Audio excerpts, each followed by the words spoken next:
আনুষ্ঠানিকভাবে Chris Coleman অধ্যায়ের সমাপ্তি। এই হাই প্রোফাইল চুক্তিটি আলোর মুখ না দেখায় ভেঙেছে কোটি কোটি ভক্তের স্বপ্ন।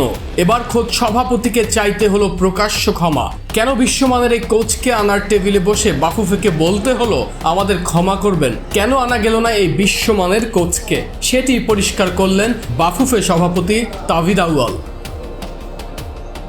তিনি সরাসরি স্বীকার করেছেন ক্রিস কোলম্যানের সাথে চুক্তির সবকিছু একদম চূড়ান্ত পর্যায়ে ছিল। বেতন ভাতা থেকে শুরু করে মাঠের ট্যাকটিক্স সবকিছুতেই একমত হয়েছিল দুই পক্ষ।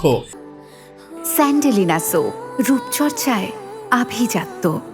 কিন্তু ঠিক শেষ মুহূর্তে ডিলটি ভেস্তে যায় কোলম্যানের এজেন্সির একটি নির্দিষ্ট শর্তে। আমরা যখন ফাইনালি সব করতে গিয়েছি তখন একটা জায়গায় আমাদের ডিসএগ্রিমেন্ট দাঁড়ায় যায়। সেটা ছিল মাঝখানে যে একজন এজেন্ট ছিলেন, সেই এজেন্ট ফিটা দাবি করে বসলো from Bangladesh football federation side. অ্যামাউন্টটা মুখ্য বিষয় না, বিষয়টা হলো নীতি অ্যান্ড বিষয়টা হলো রুলস। সো ডিসপাইট আমাদের বাজেট রেডি ছিল, ডিসপাইট আমাদের এগ্রিমেন্ট চূড়ান্ত জায়গায় চলে গিয়েছিল, সেই এজেন্ট আমাদেরকে জানিয়েছে যে তারা তাহলে এই প্রক্রিয়াতে আর এগ্রিমেন্ট চূড়ান্ত করতে চাচ্ছে না। তো সে জায়গায় আমাদের ওই যাত্রাটা শেষ হয়ে গিয়েছিল। তাভিদ আউয়াল সাফ জানিয়ে দিয়েছেন বাংলাদেশের ফুটবলের ইতিহাসে এর আগে কখনো তারা এমন পরিস্থিতির মুখোমুখি হননি। বাফুফের নীতিগত সিদ্ধান্ত অত্যন্ত পরিষ্কার। তারা শুধুমাত্র প্রধান কোচকেই বেতন দেবেন। কোচের আশেপাশে কারা আছে, কোন এজেন্সি কাজ করছে, তাদের কোনো প্রকার অতিরিক্ত অর্থ বা কমিশন দেওয়া বাফুফের নিয়মের মধ্যে পড়ে না। আর এই অননীতিগত অবস্থানের কারণেই শেষমেশ ক্রিস কোলম্যানকে লাল সবুজের ডাগ আউটে আনা সম্ভব হয়নি। বাংলাদেশ ফুটবল ফেডারেশন, অ্যাটলিস্ট আমি ব্যক্তিগতভাবে অতীতেও কোচ নিয়োগে জড়িত ছিলাম। আমাদের ফেডারেশনেও আমরা অনেক রিসেন্টলি শর্ট টার্ম কোচকেও আমরা অ্যাপয়েন্ট করেছিলাম। কোনো জায়গায় কিন্তু আমরা অন্য কারো এজেন্ট ফি, উকিলের ফি বা রিপ্রেজেন্টেটিভ কোনো খরচ আমরা কখনো দিই নাই। অ্যান্ড আমরা নীতিগত সিদ্ধান্ততে আছি, আমরা এরকম কোনো কোয়েশ্চেনেবল প্রক্রিয়াতে আমরা যাব না। তাই আমরা 100% স্ট্রিক্ট ছিলাম যে আমরা কিন্তু অন্যদের রিপ্রেজেন্টেটিভের ফান্ড আমরা দিব না।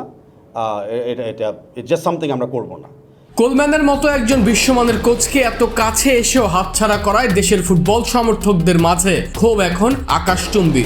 ভক্তদের এই চরম বিরক্তি আর আবেগের জায়গাটি বুঝতে পেরেছেন খোদ বাফুফের সভাপতিও। আর সে কারণেই সমর্থকদের আবেগের প্রতি শ্রদ্ধা জানিয়ে ক্ষমা চেয়েছেন তিনি। তাভিদ আউয়াল বলেছেন, যেহেতু তারা প্রথমবারের মতো এত বড় মাপের কোনো কোচকে আনার কাজ করছিলেন, তাই অভিজ্ঞতা না থাকায় কিছু ভুলভ্রান্তি হতেই পারে।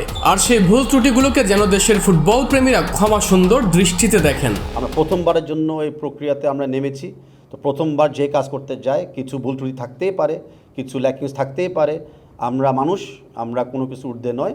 বাট আমাদের নীতি এবং আমাদের লক্ষ্যমাত্রা এখনও ভালোর দিকে আছে এবং হাই স্ট্যান্ডার্ডে কাজ করার দিকে আমাদের আছে।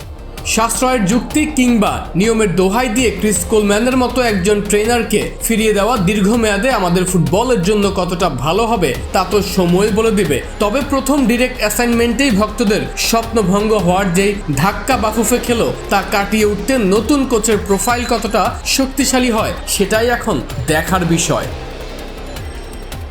আরমান হাসান, কালবেলা।